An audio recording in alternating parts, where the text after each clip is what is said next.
Charleston White labeled a rapper Demon Slayer after the deadly shooting of another rapper. And when a well-known artist died, Charleston didn't cry. He went live and explained exactly why he wouldn't blame the city of California for never liking black people. These are Charleston White's rawest reactions to rapper deaths.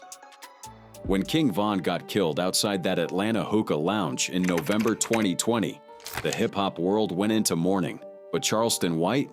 He went on a tear that's still echoing through the culture today. Von had been linked to multiple bodies, bragged about them in his music, and built an entire career off being the most feared man out of O Block. But that reputation didn't save him when Quando Rondo's crew pulled up. You recently went viral. You said Lil Tim did God work with the King Von situation. He said it himself. His actions displayed it. So, anytime demons die, it's an act of God. Charleston wasn't just criticizing Von, he was rewriting the entire narrative. While everybody else was crying over the Drill King, White was out here calling his killer a hero. King Von is one of the only few demons we done seen die who professed out of his mouth. The Bible says, what's in your heart, it go come out of your mouth. He said, I'm a demon, man, I'm on demon time. But Charleston wasn't finished. He went even further, comparing Lil Tim to a biblical figure and claiming Von's death was divine intervention. I pray for Lil Tim often because I see a little boy, homie, that did what any other good person would do. Step in to be a peacekeeper, even if I gotta put you down. That's what Moses had to do. The internet exploded. Fans called Charleston every name in the book. But he doubled down, saying he actually shook Tim's hand and thanked him personally. Whether you love him or hate him, Charleston turned Von's death into a sermon about consequences. But calling a killer a hero is one thing. Wait until you see what he had to say about one of hip-hop's most beloved community figures. Nipsey Hussle was different.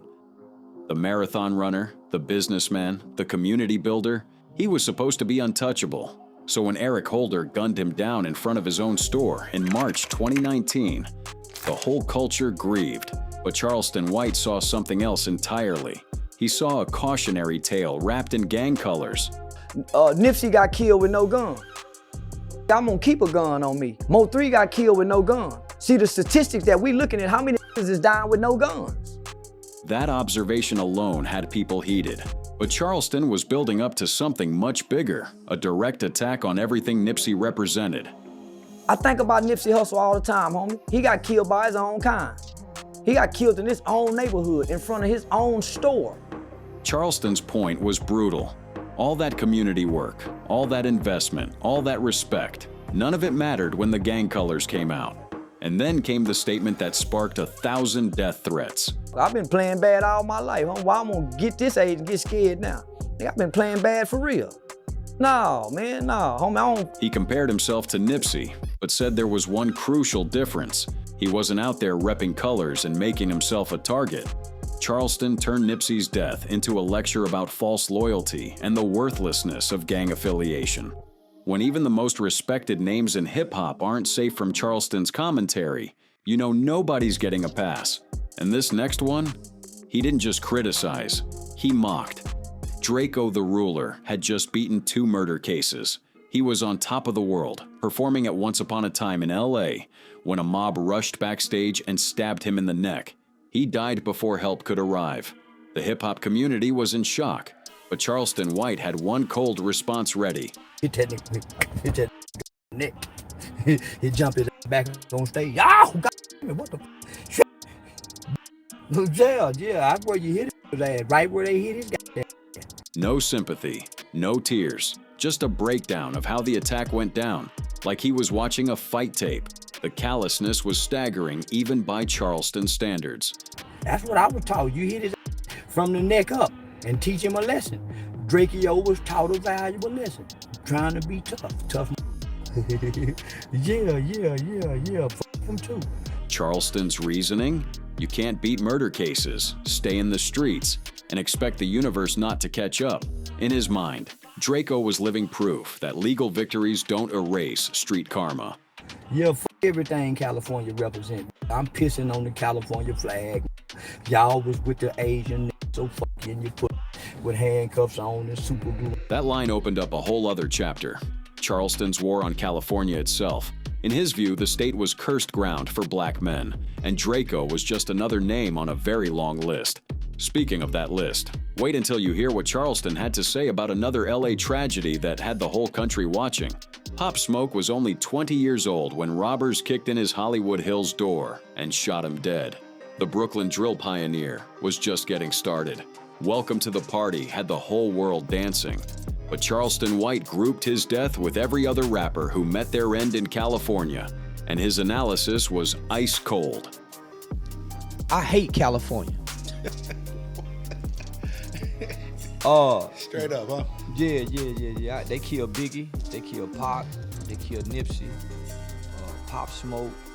Charleston wasn't mourning. He was making a geographical argument.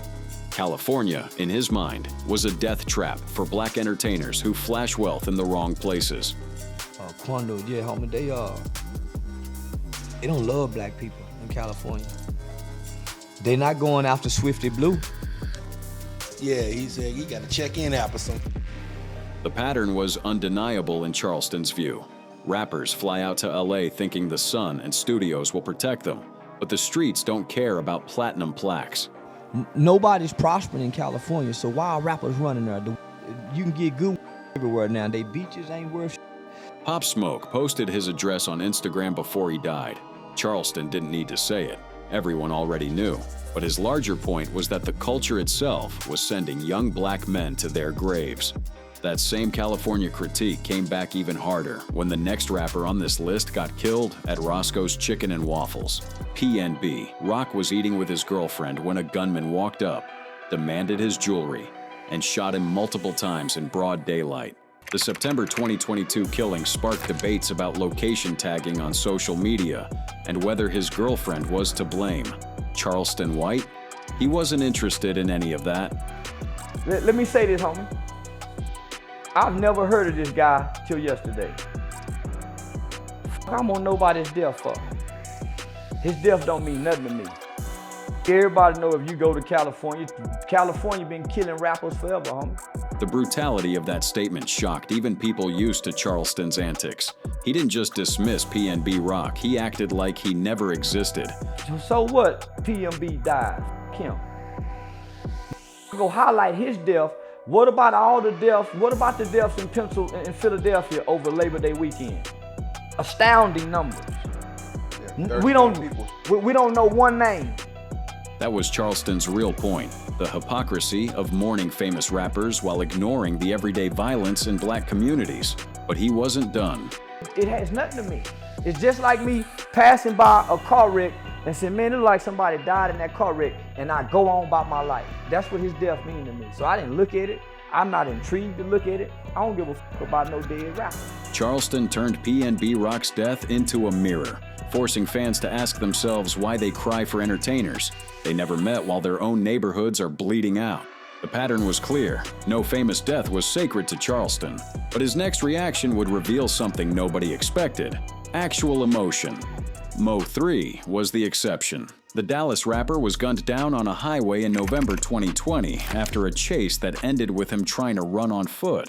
When Charleston heard the news, something changed. For once, the most brutal commentator in hip-hop actually showed grief. Yeah, I was sad by it. Yeah, I was deeply saddened by his death. Why is that?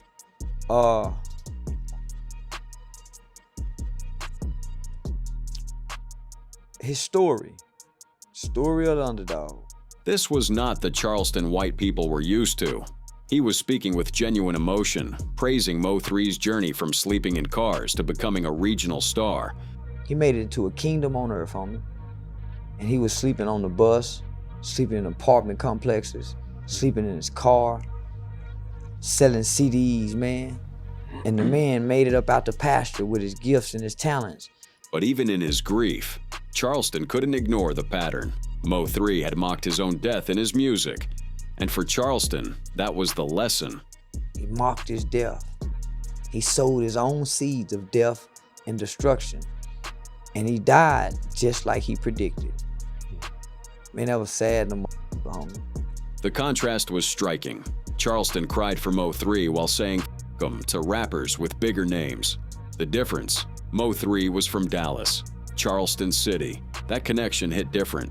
But if you thought Charleston might be softening up, his next reaction proved the opposite was true. When Julio Fulio got killed on his 26th birthday in a Tampa Holiday Inn parking lot, Jacksonville exploded. The rapper had been beefing with Young and Ace's crew for years, and everyone knew this was coming. Charleston's reaction was a complicated mix of resignation, criticism, and something that looked almost like respect. When you seen the news today, were you shocked? No. Shocked for what? Nigga works hard to get. yeah, that nigga there. It's like a motherfucker go to school and study hard and end up becoming Dr. So-and-so. That doctor metaphor was vintage Charleston, comparing Fulio's death to earning a degree through relentless effort. In his mind, the streets have a curriculum and a graduation ceremony. So now, man, that nigga works hard. Just like them doctors work hard to get their doctor. That nigga works hard to be a G to get in the streets, my nigga. Yeah, hell yeah, he earned that. But then Charleston went deeper. He called Fulio a demonic, satanic figure who believed witchcraft protected him and explained why that protection failed. One thing about witchcraft can't nothing protect you from when you pursue. So, my Derek. Then came the most unexpected part. Charleston admitted he got his whole style from watching Fulio disrespect the dead on social media. I've never seen nobody make mockery of a dead person like him. That's where I got it from. So how the f y'all gonna be mad at me? I got it from Julio Fulio. The student had learned from the master, and now the master was gone. Charleston saluted Fulio for dying like a G, even while condemning everything he stood for. That kind of twisted respect showed up again in his next reaction, but with a completely different energy. Takeoff was different from every other name on this list. The Migos member wasn't a street rapper, didn't have active beefs, and stayed out of drama. So when a dice game dispute at a Houston bowling alley left him dead in November 2022, the tragedy felt especially senseless. Charleston's response surprised everyone. But what I heard someone describe his last moments was somebody who was at peace. When it was a bunch of turmoil in a very dangerous situation, they described a man who was at peace. Charleston wasn't attacking Takeoff. He was almost reverent. The idea that Takeoff faced death peacefully seemed to genuinely move him. Nobody gets to pick when they. None of us know when we're gonna. So everybody keeps trying to make sense of death. And there's not been one human who's ever lived that's been able to make complete sense of death. But the criticism was still coming. Charleston turned his attention to the environment that killed Takeoff. The dice games, the gambling shacks, the guns mixed with liquor. Because anytime you put guns in the hands of guys that's under the influence, or guys that's not trained professional, or guys that's emotionally responsive, somebody's gonna. Takeoff died because he was in the wrong place at the wrong time. But Charleston's point was that the wrong place is wherever ego, liquor, and firearms mix. From a peaceful soul to a Memphis legend, Charleston's next reaction would honor a man while still refusing to cry. Young Dolph got killed buying cookies in Memphis in November 2021. The independent rap king was gunned down at Makita's Butter Cookies, a spot he loved and mentioned in his music. The city mourned their hero. Charleston had something else to say. Young Dolph passed away. Well, he was killed in his hometown. When you seen that, what came to your mind? Nothing. Yeah. This one thing I know. Well, first let me say this. Then came the philosophical question that's become Charleston's signature.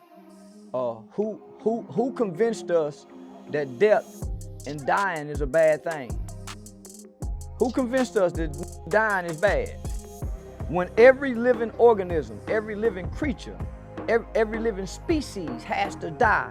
But here's where Charleston shocked everyone. He actually praised Dolph extensively. They took away a man by the name of Adolph, who now we're learning owned over 100 properties. Every year, he would purchase a foreclosure home and put it in his children's name. He was with the same female, the same woman since high school. Charleston celebrated Dolph's legacy, the real estate empire, the loyalty to his family, the $1 million he gave back to Memphis, but the tears still didn't come. Job well done, my boy. Job well done. He fulfilled it. He left a legacy behind. The respect was real, but Charleston's worldview remained unchanged. Even the good ones die young when they refuse to leave the streets that made them. From celebrating a legacy to declaring war on an entire city's culture, this next one gets ugly. When FBG Duck got gunned down on Oak Street in Chicago in August 2020, the drill war between O Block and 63rd Street claimed its biggest casualty. 6 O Block members were eventually convicted, but Charleston wasn't focused on Duck. He was coming for the man many blamed for financing the hit. Gangster, being street, it comes with jail. Gangsters ain't never mad about going to jail. That's you can't get no stripes. You can't get your stripes if you don't go to jail. Charleston was making a simple point. If you choose the life, you accept the consequences. No complaining when the law catches up. So I'm attacking and assassinating the image that Lil Durk is to our people. I'm not attacking that man. Then Charleston connected the dots between Duck's death and the larger culture war he'd been waging for years. Criminals don't get to decide civility. Criminals don't get to administer justice. Charleston's argument was that even if Duck lived by street rules, the law still had to step in, because mothers, grandmothers, and children are affected by these killings, and they deserve justice too. As a black community, when white people get shot, they have pretty reasonable ways to handle their conflicts. Why do we as black people have to solve all of our problems, issues, and conflicts with violence and murder? That question hung in the air. Charleston had turned a gang war casualty into an indictment of an entire culture. From Chicago to Louisiana, the next reaction would show Charleston at his most dismissive. Jada Young Ann was killed outside his Louisiana home in July 2022. The 24-year-old rapper was on the rise with tracks like 23 Island and a devoted fan base. But when news broke, Charleston couldn't even fake interest. What people keep asking, man, what about J.D. Younger got killed? Man, so? I give a fuck. He just got out for murder. The dismissiveness was breathtaking. Charleston barely let the question finish before explaining why he didn't care. Much as I go live, I've been seeing year-olds get killed, year-olds get killed. I think I seen an old woman get killed somewhere in Atlanta or New York or got raped or something. And I'm saying, all year long, homie, we won't hear about nobody death until a rapper dies. There it was, the same argument he made about PNB Rock. Why does everyone cry for rappers while ignoring the real victims? But I'm not. I'm never sad when a rapper dies, especially when he done rapped about killing. And when you look in his background, homie, they done destroyed the community with their words. Charleston positioned himself as the antidote to what he saw as a poisonous culture, using his words to tear down the very images these rappers spent their lives building. His next reaction would double down on that philosophy with even more venom. When Atlanta rapper Trouble was killed in a love triangle home invasion in June 2022, the Def Jam signee left behind a catalog of street anthems and collabs with Drake and The Weeknd. Charleston wasted no time. But can you tell me about the people names that you know that done died in your city. Don't tell me about no rapper and your mama got to get up and struggle this morning. Tell me about the baby that got killed in Chicago that nobody's talking about. Charleston was on a mission to make people feel guilty for mourning celebrities. But they want to tell me about a dead rapper named Trouble. Trouble. Trouble. We don't care about no named Trouble. The attack continued, with Charleston connecting Trouble's death to a broader pattern of reckless behavior.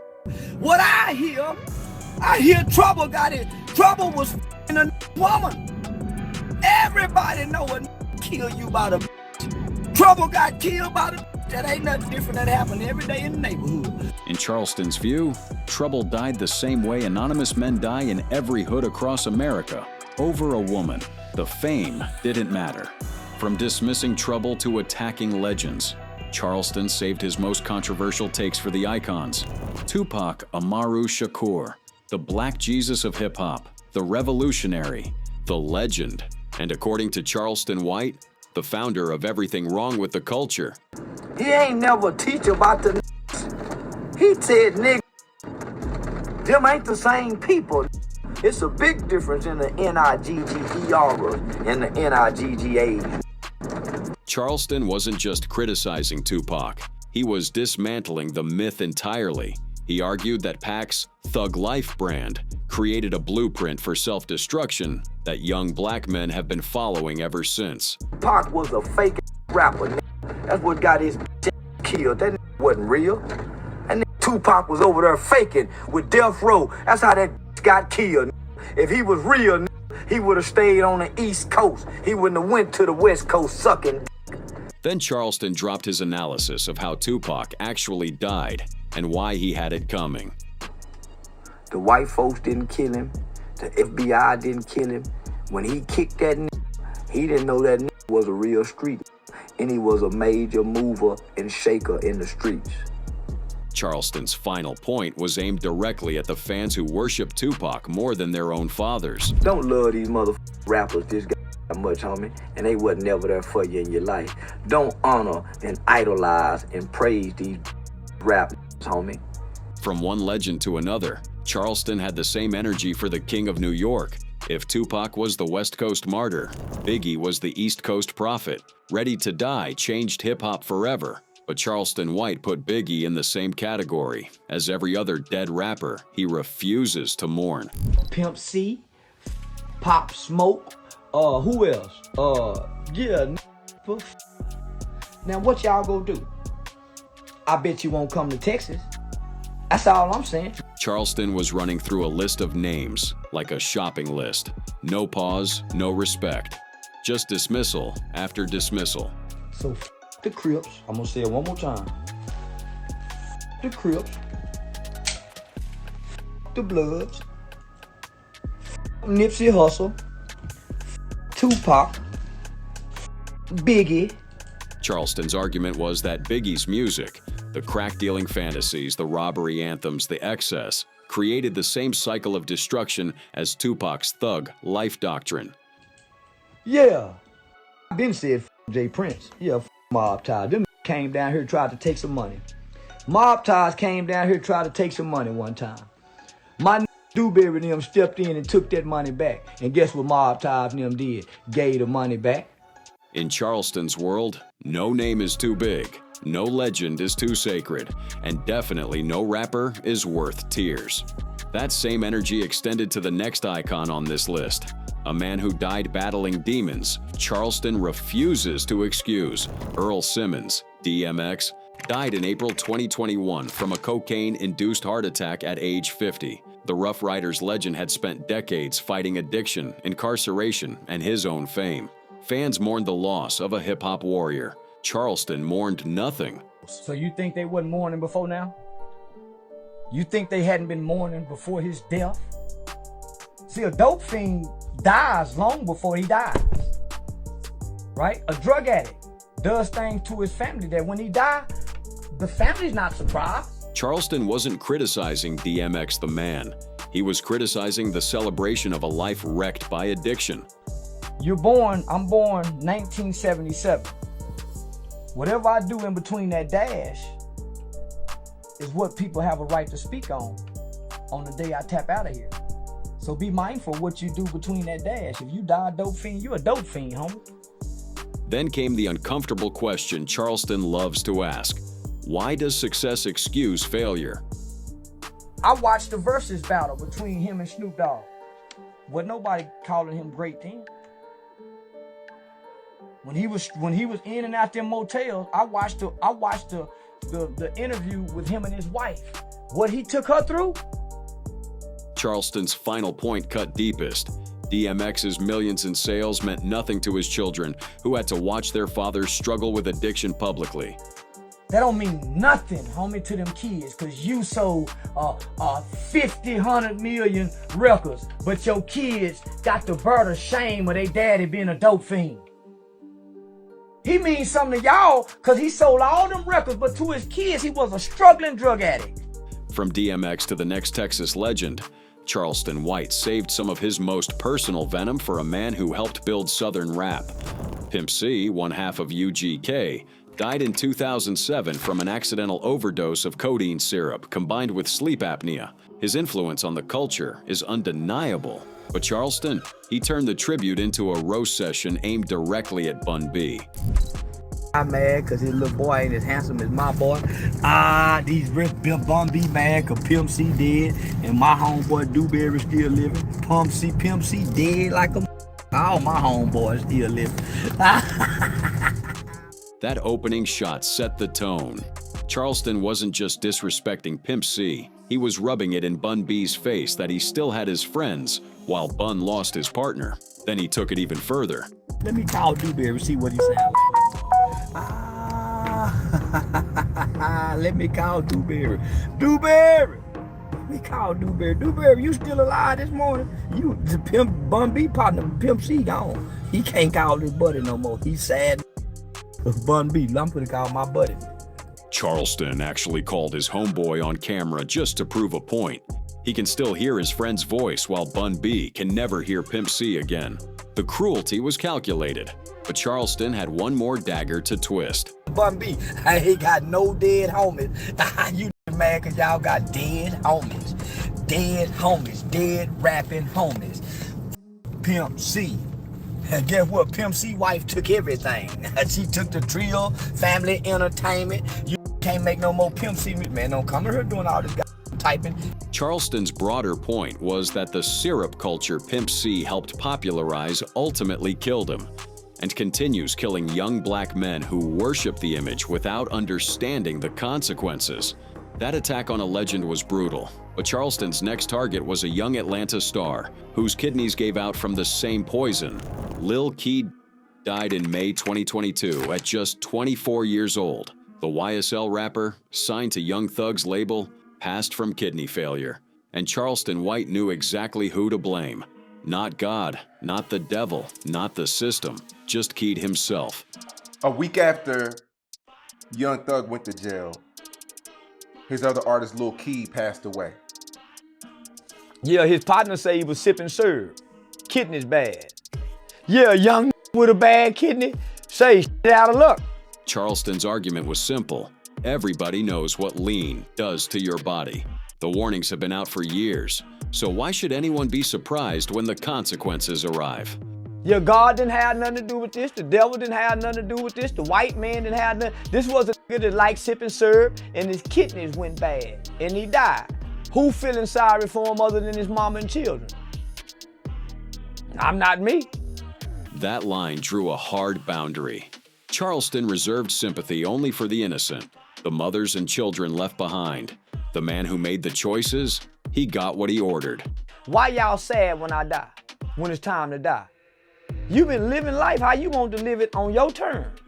Now when it's time to cash in for living life, oh, he died. We all got to go.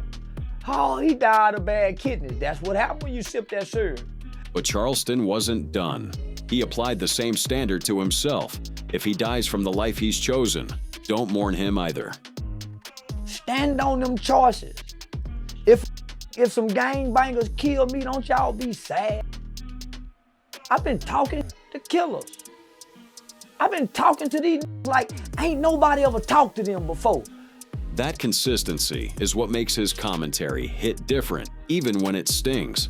Lil Keed wasn't the only 1017 artist Charleston had words for. His label mate's death would draw an even harsher response.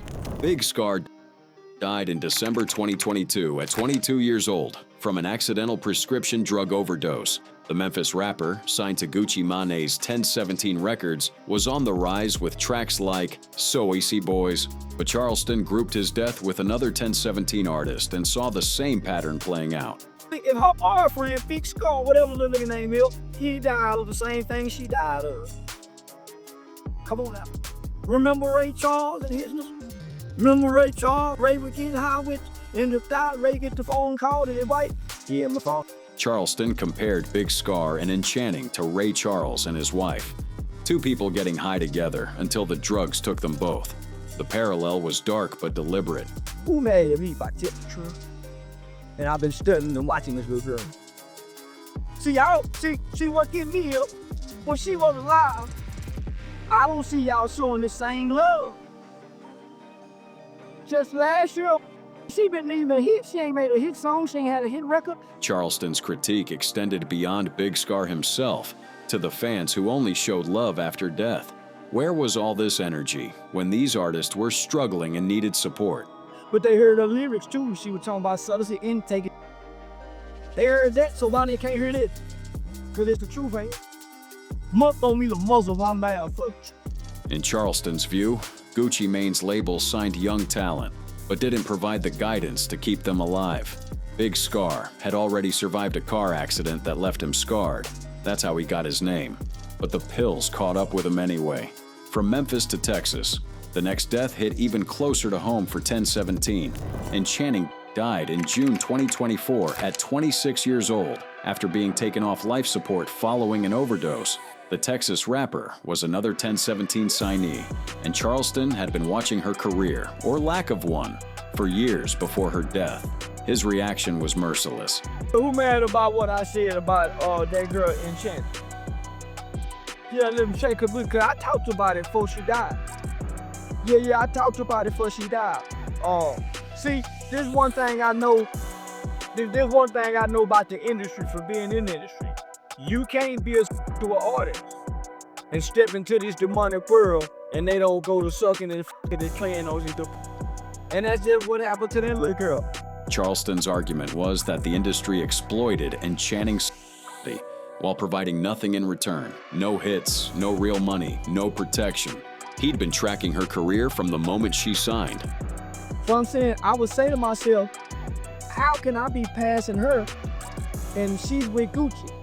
So I would notice that her social media platforms wasn't wrong. I noticed when she first signed with them, she wasn't performing many places. The lack of growth told Charleston everything he needed to know. She had the label, but not the push. And then came the statement that crossed every line. I don't give a f about no dope thing. I sure don't give a f about a dope thing. I sure don't give a f about a dope thing rapper. My mama wasn't no dope fiend, so I don't really have compassion for dope fiends. That statement revealed Charleston's personal standard. His mother didn't struggle with addiction, so he has no frame of reference for sympathy. It's harsh, but it's consistent. So don't be sad when I'm live this life, because you get to choose how you live. Mother, come up there, party and having fun. Boy, that live a hell of a life. Let him die doing what he wanted to do. Charleston's message was clear. Celebrate the life they chose to live. Don't mourn the predictable ending. The industry chews up young artists and spits them out. Enchanting was just another casualty. From overdoses to gunfire, this next reaction proved Charleston had no love for California gang members either. Slim 400 was shot and killed in Inglewood, California in December 2021. The Compton rapper, affiliated with YG's crew and the Bloods, had survived being shot 9 times in 2019. But the streets caught up with him eventually.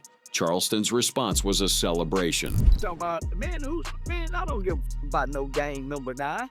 How he died? They say he got shot. Good. He got what he deserved. gang members died. So, yeah, I hope another one died.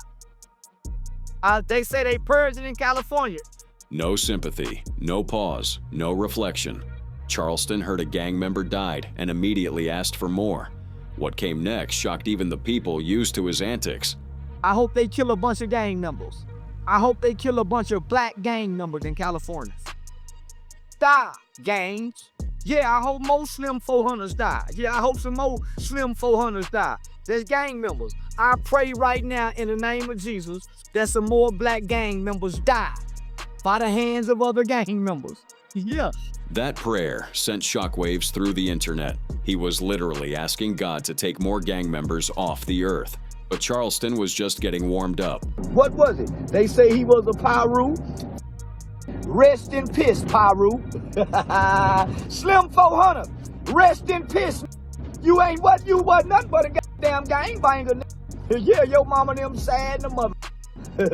yeah, you ain't fulfilled no purpose, and you going to hell. Rest in piss became the headline. But Charleston had a theological argument to back it up. Gang members will not go to heaven.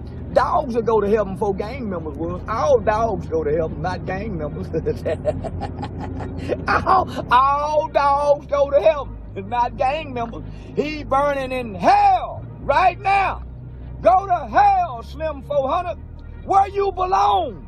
That's where you belong, with Satan. Charleston's logic was simple. Gang members chose violence over God, so they get eternal punishment. No exceptions, no appeals, no sympathy. From wishing death on gangs to complete indifference. This next reaction lasted all of 10 seconds. OG Mako, the Atlanta rapper behind the viral 2014 hit You Guessed It, died on December 26, 2024, at age 32 from a self-inflicted gunshot wound after battling depression and a flesh-eating disease that ravaged his face. His story was tragic, early fame followed by health nightmares and mental health struggles. But when Charleston heard the news, he had the shortest reaction of his career. OG Mako just passed away. Yeah, never heard of him. You guessed it. You've heard the record before. No. It sounds stupid.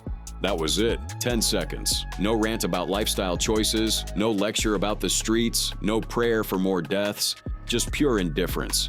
However, in that same interview, Charleston read about OG Mako and still had no pity. You know what? I just read about that first guy you said. He died of inflicted gunshot wound, did he? Yeah, he tried to do stuff in the head, yeah. He ain't gonna rest in peace.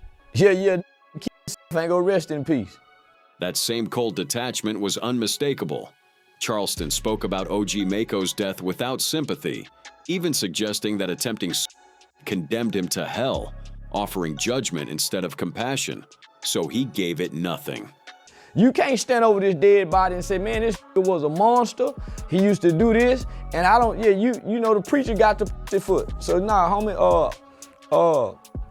suicide is an automatic door shut on you.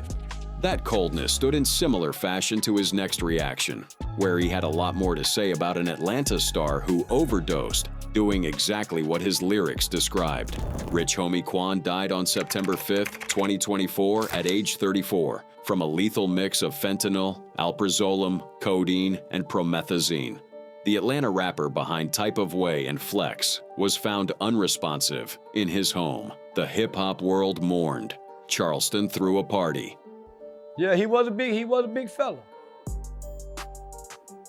Yeah, he was a big fella.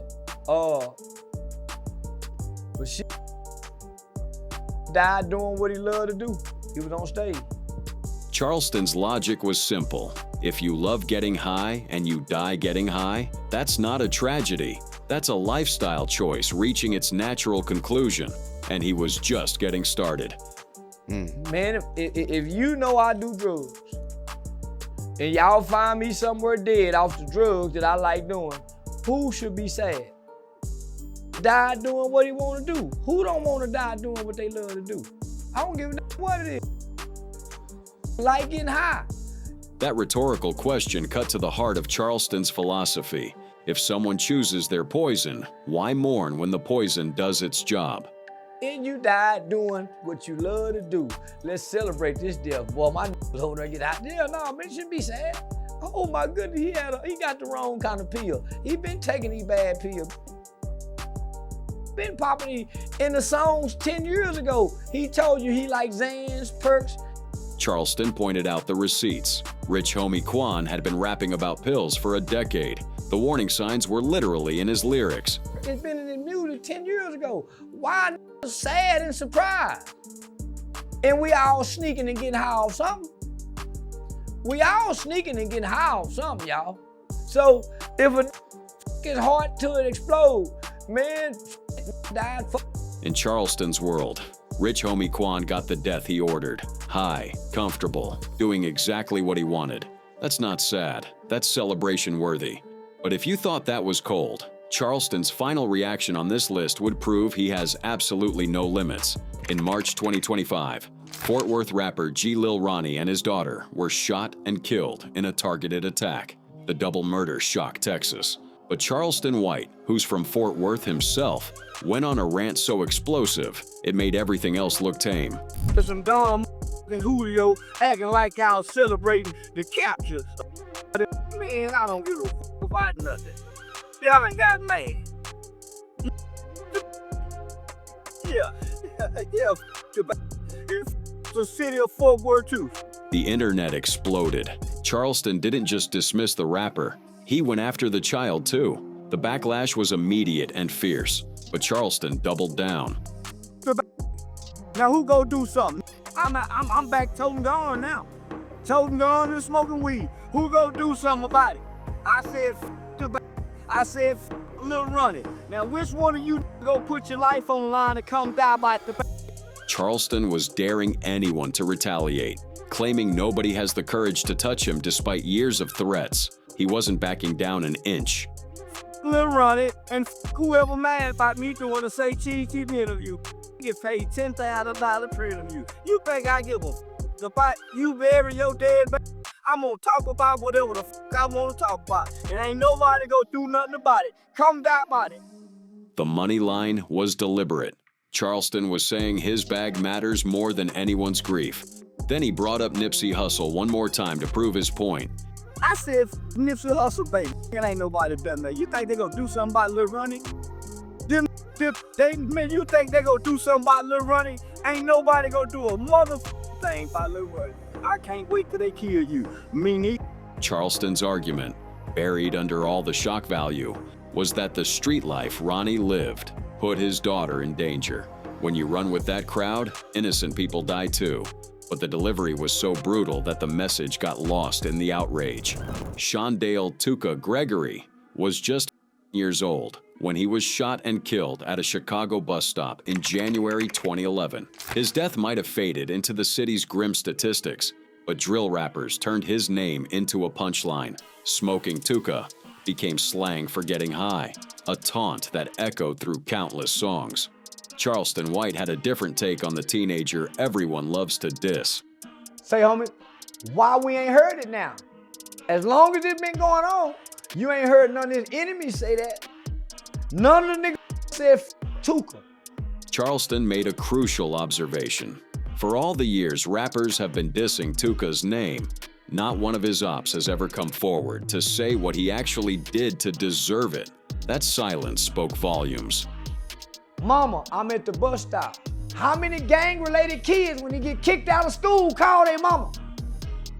Nigga, this the time to go dip and dip and dip. Charleston pointed out the details that didn't fit the gangster narrative. Tuka was with two girls, not his homies. He called his mother from the bus stop. That's not how street kids move. You ain't never heard nobody from that other side who been saying Tuka, as long as they been saying Tuka. Say, yeah, man, he was doing this, he deserved it. Nobody ever said this kid deserved it because he was giving it. Not once have we heard that. Then Charleston delivered the line that reframed everything about Tuka's legacy. We know this kid ain't done none of this shit they trying to say he did. From what the street said, he was a casualty. See, everybody missing the point where his mother said they came to her and say, my son was just a casualty of this war in Chirac. They told her that, homie. They really didn't mean it. He was just a casualty. For once, Charleston wasn't attacking the dead. He was defending a who became a meme for something he may never have done. Tuka was collateral damage, and the culture turned his grave into a joke. Speaking of Chicago casualties, the next death hit the FBG camp hard, and Charleston had questions about why anyone was just hearing the name. FBG. Cash was gunned down on June 10, 2022, when shooters opened fire on his car in Chicago's Auburn Gresham neighborhood. The 31-year-old rapper was part of the Flyboy gang collective, connected to FBG Duck. But when Charleston heard the news, he had one question. Who? Nah. I ain't laying my life down for them people, God. FB Cash from Chicago was murdered yesterday. Who the f is FBG Cash? We don't know these people down here, homie. Charleston's confusion was genuine. He'd never heard of FBG Cash before the death announcement, and that became his entire point. We don't know these people down here. How the f am I supposed to know? He wasn't as big as FBG Duck. We know FBG Duck because he got a big national, international name. Now the mother FBG, we don't know these guys. But here's where Charleston's reaction took a different turn. He'd been talking directly to Duck's mother, and the pain in Chicago's communities was weighing on him. And when I talked to his mama yesterday, man, that woman crying. Them people in pain up there, man. Them people in pain up there, homie. All of them intertwined together. These are people who went to school together. Charleston shifted from dismissal to something deeper, acknowledging the generational trauma connecting all these deaths. Then he turned the mirror on the internet. So man, don't come to me with your internet when I'm talking to their mama. I'm talking to their mama. Lil Snoop just got killed. This is the month Lil Snoop got killed. I'm talking to their mamas, man. That question hung in the air. Why does the internet only care about rappers after they're gone? FBG Cash couldn't feel the love anymore. The pattern of Chicago violence wasn't slowing down, and Charleston had a theory about why the city seemed cursed. Weekend violence in Chicago has become so routine that national news barely covers it anymore. But when 47 people got shot in a single weekend, Charleston White had a diagnosis that went beyond politics or poverty. He called it a curse from God. I told you the kids in Chicago was doomed 3 years ago, Sean. You didn't believe me. I said the kids in Chicago were doomed because their mamas and daddies won't move. Charleston wasn't offering policy solutions or sympathy. He was pronouncing judgment on an entire city that had normalized mass shootings. 47 people shot in 3 days, man. And it's normal. In Chicago, it's normal. Those people cursed by God. Whatever they did, whatever their mamas and daddies them did generations ago. Then Charleston dropped a reference that painted the city in horror movie terms. I watched them people beat up an old woman one time because she accidentally recorded something. I'm talking about viciously beat her. Yep, in O Block. Charleston contrasted Chicago's acceptance of violence with how Texas responds to similar situations. If they had that many shootings, homie, they would put together the National Guards in Texas. Remember when Dallas had all them shootings? What them do? That motherfucker went and called Greg Abbott. They sent DPS down here, had them howling over there. His final point cut deepest. Chicago doesn't just accept the violence, they celebrate it. They brag about it. They take pride in it. So how can it go away? How can it stop? When this is one of their badge of honors from being from Chicago. From weekend body counts to individual targets, Charleston's next reaction showed he hadn't softened one bit. THF Bezu was shot and killed on October 25th, 2025, in a triple shooting on Chicago's southwest side. The 35-year-old rapper was affiliated with Lil Durk's OTF label and close to the late King Von. When the news broke, Charleston White needed all of 3 words. Yeah, I know what you say. TH, what's his name again? THF Bezu. Yeah. Somebody killed him? Good. That was it. Good. Charleston heard another OTF-affiliated rapper got killed and responded like someone told him the weather. The interviewer tried to move on quickly. All right, let's switch that because I don't want them gaming to come and get us now. We need to go get the killed. Even the host knew that single word would cause problems. But Charleston had already said everything he needed to say. No lecture about choices, no sermon about the streets, no philosophical breakdown of why rappers die young. Just approval that another one was gone. The brevity was the message.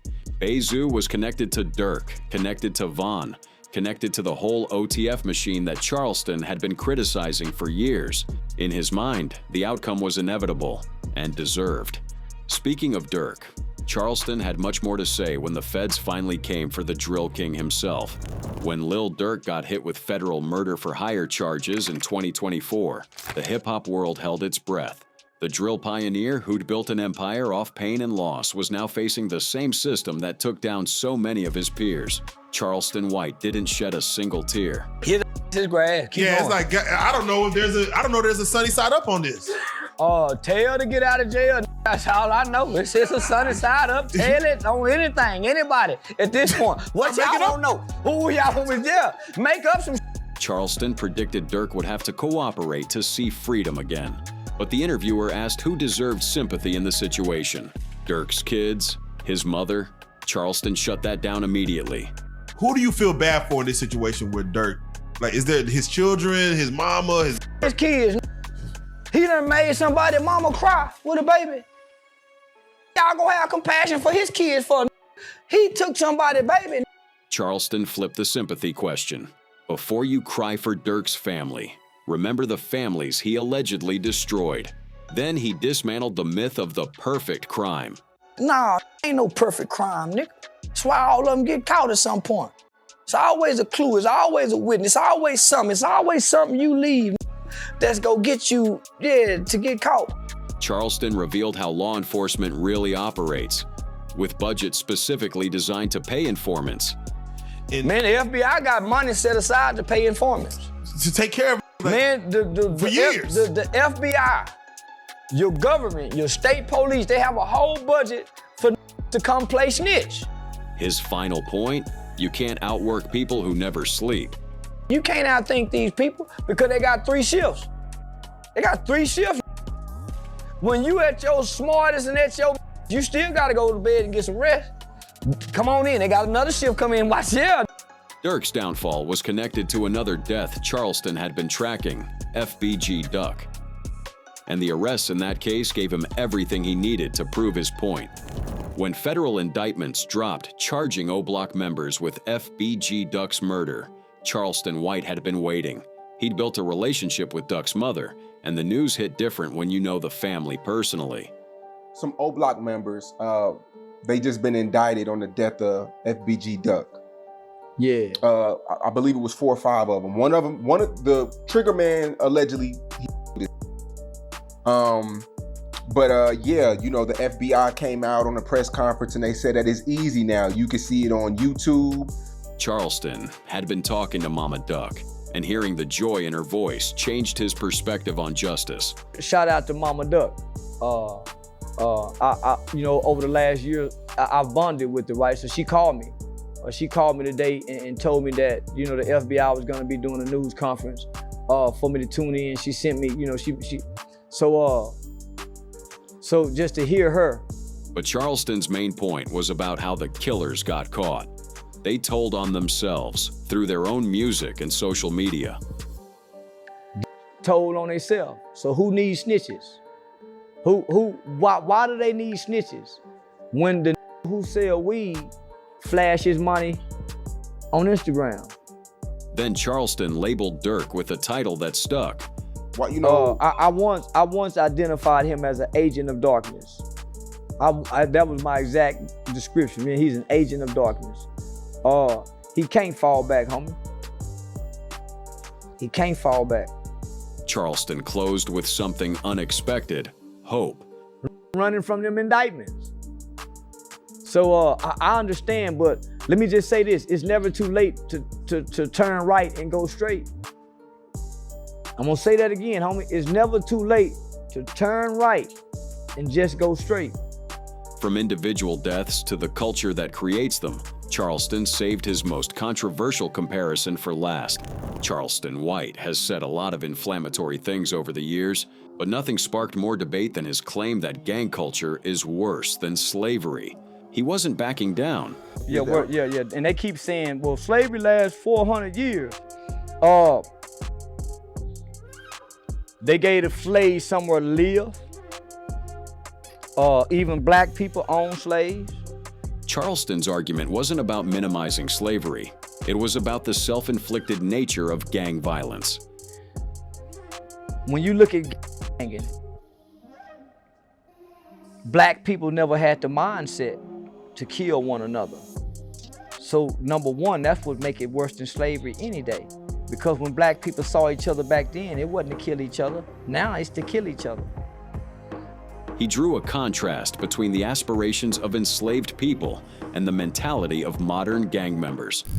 When black people woke up as slaves, their idea was to one day be free, not to look out in the slave quarters and bring oppression to the slave quarters. Then came the statistic that silenced most critics. Man, the numbers that the Ku Klux Klan, they surpassed the number of deaths that's documented that the Ku Klux Klan have killed, homie, and lynchings. Charleston's final point was about betrayal, not of a race, but of the ancestors who suffered so their descendants could be free. You killing your mama, you killing your brother, you killing the people in your family that live in your house. That's worse than anything. Whether you agree with Charleston or think he's lost his mind, that comparison forced people to confront uncomfortable math about who's really killing black communities.